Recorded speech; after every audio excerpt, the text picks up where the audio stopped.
दोस्तों, आम तौर पर पाकिस्तानी अफराद गर्मियों के मौसम में सोने से पहले नहाने को तरजीह देते हैं, क्योंकि ऐसा करने वाले अफराद के मुताबिक इस अमल से गर्मी में कुछ कमी होती है।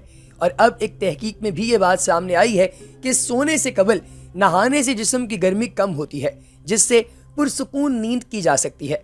अमेरिका में होने वाली एक तहकीक के मुताबिक सोने से 90 मिनट यानी 1.5 घंटा पहले नीम गर्म पानी से नहाना नींद के लिए बेहतरीन है।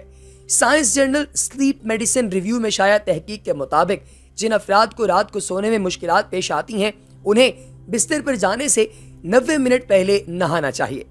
दोस्तों, अमेरिकन यूनिवर्सिटी ऑफ टेक्सास के माहिरीन ने 5322 केसेस का जायजा लिया, जिनमें सोने से पहले नहाने और ना नहाने वाले केसेस शामिल थे।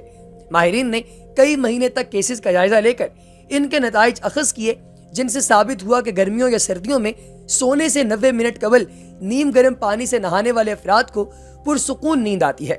माहिरीन के मुताबिक नताइज से पता चला कि अगरचे आम पानी से नहाने वाले अफराद को भी अच्छे तरीके से नींद आई, ताहम नीम गर्म पानी से नहाने वाले अफराद के जिस्म की हरारत कंट्रोल में रही और उन्हें पुरसुकून नींद आई। माहिरीन ने तजवीज़ दी कि हर बालिग मर्द व खातून को सोने के लिए बिस्तर पर जाने से 90 मिनट या कम अज़ कम 1 घंटा कबल ठीक तरह से नीम गर्म पानी से नहाना चाहिए।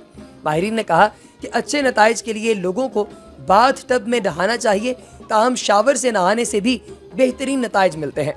माहिरीन ने रिपोर्ट में ये नहीं बताया कि अगर ठंडे पानी से नहाया जाए तो इसके इंसानी जिस्म या नींद पर क्या असरात पड़ते हैं, ताहम मजमूई तौर पर माहिरीन ने इंसानों को तजवीज़ दी कि सोने से पहले नहाया जाए।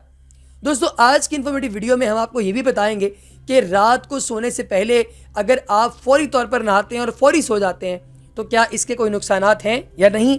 इससे पहले कि हम लोग वीडियो में आगे बढ़ें और आपको ये भी बताएं कि ऐसा कौन सा मुल्क है जिसके शहरी रात को सोने से पहले नहाना शुरू हो गए और इसकी वजह क्या है, और ये भी कि अगर आप लोग नहाना चाहते हैं तो इसके आपकी जिस्म को फ़ायदे क्या पहुंचते हैं। अगर आप दोस्त अहबाब ने अभी तक हमारे चैनल को सब्सक्राइब नहीं किया तो चैनल को सब्सक्राइब कीजिए, बेल आइकन पर क्लिक कीजिए और कमेंट सेक्शन में अपनी कीमती राय का इजहार ज़रूर कीजिएगा। दोस्तों, सुबह सवेरे नहाने वाले अफराद बहुत ही ज़्यादा खुशकिस्मत होते हैं। उसकी वजह यह है कि अगर आप सुबह के वक्त नहाते हैं तो आप लोगों का पूरा दिन बेहतरीन गुजरता है। अगर आप सुबह के वक्त चाय या कैफीन की मिकदार कम करना चाहते हैं तो ऐसी सूरत में नहाना बहुत सूदमंद है। अगर आप सुबह सवेरे नहाएंगे तो सारा दिन आपका चेहरा साफ रहेगा। अगर आपके सर या जिस्म पर तेल लगा हुआ है तो ये भी साफ हो जाएगा। दोस्तों, जब भी आप सुबह नहाएंगे तो आपको शेव करने में बहुत आसानी रहेगी। अगर आपको बाल बनाने में मुश्किल दरपेश है तो सुबह सवेरे नहाने के बाद आप बाआसानी बाल बना सकेंगे। रात को सोते हुए अक्सर पसीना आ जाता है, जो सुबह सवेरे नहाने से बिल्कुल साफ हो जाता है।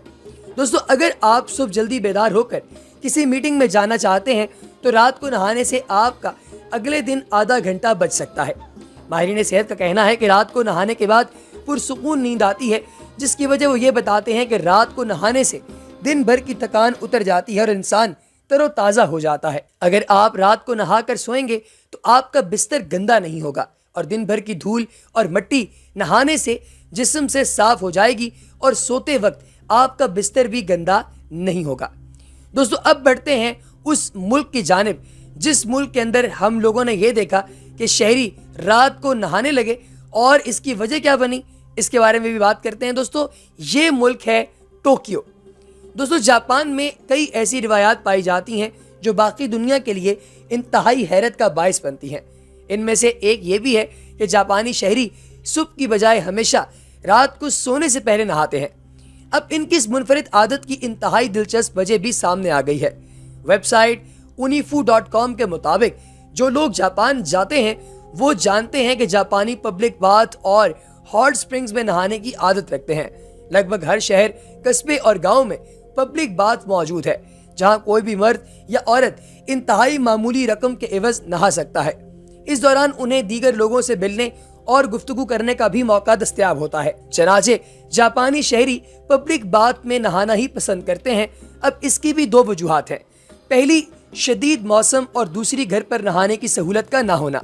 जापान में सर्दियों में दर्जा हरारत बहुत सर्द और गर्मियों में बहुत गर्म होता है।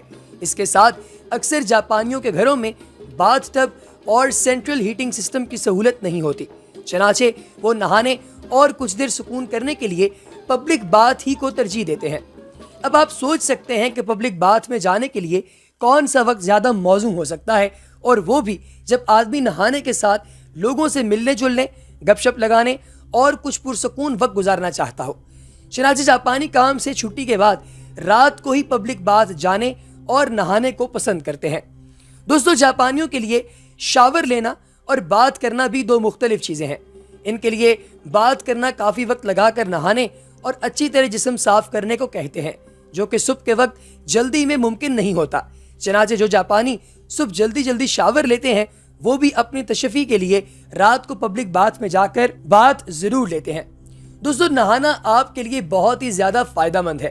اللہ تبارک و تعالیٰ نے پاکیزگی کو بہت زیادہ پسند فرمایا ہے، اور سرکار دو عالم صلی اللہ علیہ وآلہ وسلم نے صفائی کو نصف ایمان کہا ہے، جس سے پتہ یہ چلتا ہے کہ اگر انسان نہاتا ہے، اپنے آپ کو صاف ستھرا رکھتا ہے، تو انسان جو ہے وہ باقاعدہ تر و تازہ اور سنت کے مطابق پاک اور صاف رہتا ہے۔ دوستو، اب میں آپ کو بتاؤں گا کہ آپ لوگ اگر غسل کرنا چاہتے ہیں تو اس کے فرائض کون سے ہیں۔ دوستو، کئی جو ہیں لوگ وہ نہیں جانتے کہ غسل کے فرائض کیا ہیں، اور وہ اکثر اوقات غلط غسل کر لیتے ہیں، جس کا ان کو بعد میں نقصان بھی اٹھانا پڑتا ہے، کیونکہ غسل بھی کر لیتے ہیں وہ اور وہ پراپر طریقے سے ہو بھی نہیں پاتا۔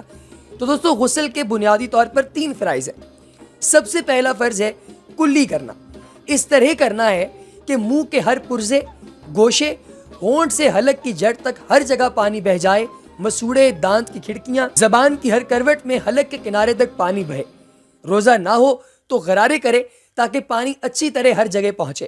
دانت میں کوئی چیز اٹکی ہو، جیسے گوشت کا ریشہ وغیرہ یا چھالیا کا چور وغیرہ، تو پانی کی پتی کچھ بھی ہو جائے، جب تک آپ اسے باہر نہ نکال لیں تب تک آپ لوگوں نے اچھے طریقے سے اپنی منہ کی رگڑائی کرنا ہے۔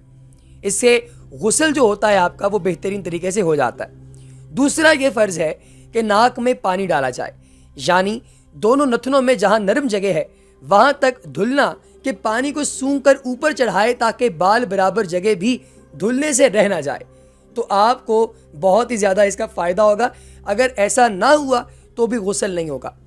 اگر بلاک یعنی نتھ کیل کا سوراخ ہو تو اس میں بھی پانی پہنچانا ضروری ہے۔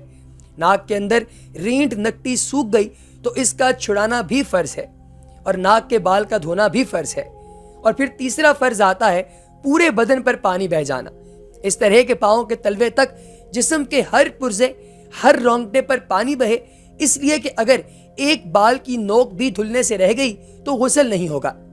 بہت لوگ ایسا کرتے ہیں کہ نجس تہبند باندھ کر غسل کرتے ہیں اور خیال کرتے ہیں کہ نہانے میں سب پاک ہو جائے گا، حالانکہ ایسا نہیں، بلکہ پانی ڈال کر تہبند اور بدن پر ہاتھ پھیرنے سے نجاست اور پھیلتی ہے، اور سارے بدن پر آپ لوگوں کی گندگی جو ہے وہ مس ہونا شروع ہو جاتی ہے۔ ایسا آپ نے نہیں کرنا، ورنہ غسل تو کیا ہوگا، اس طرح ہاتھ سے جن چیزوں کو چھوئیں گے سب کے سب نجس ہو جائیں گے۔ ہاں، دریا تالاب میں البتہ ایسا ہو سکتا ہے، وہ بھی جب کہ نجاست ایسی ہو کہ بلا ملے دھوئے پانی کے دھکے سے خود بہ کر نکل جائے، ورنہ اس میں بھی دشواری ہے۔ جن چیزوں سے غسل فرض ہوتا ہے وہ 5 ہیں۔ منی کا اپنی جگہ سے شہوت کے ساتھ جدا ہو کر عضو خاص سے نکلنا، احتلام یعنی سوتے میں منی کا نکل جانا، شرمگاہ میں حشفے تک چلا جانا، خاص شہوت سے ہو یا بلا شہوت انزال ہو یا نہ ہو، دونوں پر غسل فرض ہے۔ حیض یعنی ماہواری خون سے فراغت پانا، نفاس یعنی بچہ جننے پر جو خون آتا ہے اس سے فارغ ہونا۔ منی شہوت کی ذات اپنی جگہ سے جدا نہ ہوئی ہو بلکہ بوجھ اٹھانے یا بلندی سے گرنے کی وجہ سے نکلی ہو تو غسل واجب نہیں ہوتا، البتہ وضو ٹوٹ جاتا ہے۔ اگر منی پتلی پڑ گئی کہ پیشاب کے وقت یا ویسے ہی کچھ قطرے بغیر شہوت کے نکل آئیں تو غسل واجب نہیں، ہاں وضو ٹوٹ جائے گا۔ جمعہ، عید بقر، عید کے لیے اور عرفہ کے دن اور احرام باندھنے کے وقت نہانا سنت ہے۔ جس کو نہانے کی ضرورت ہو اس کو مسجد میں جانا، طواف کرنا اور قرآن مجید چھونا، اگرچہ اس کا سادہ حاشیہ یا جلد ہی کیوں نہ ہو، بے چھوئے دیکھ کر یہ زبانی پڑھنا یا کسی آیت کا لکھنا یا انگوٹھی چھونا یا پہننا جس پر حرف مقطعات ہوں، سب حرام ہے۔ اگر قرآن شریف جزدان میں ہو یا رومال وغیرہ کسی الگ کپڑے میں لپٹا ہوا ہو تو اوپر سے ہاتھ لگانے میں کوئی حرج نہیں۔ اگر قرآن شریف کی آیت قرآن کی نیت سے نہ پڑھی تو حرج نہیں، جیسے تبرک کے لیے بسم اللہ الرحمن الرحیم پڑھی یا شکر کے لیے الحمدللہ رب العالمین یا مصیبت و پریشانی میں انا للہ و انا الیہ راجعون پڑھی یا ثنا کی نیت سے سورہ فاتحہ یا آیت الکرسی یا ایسی کوئی آیت پڑھی تو کچھ حرج نہیں، جبکہ قرآن پڑھنے کی نیت نہ ہو۔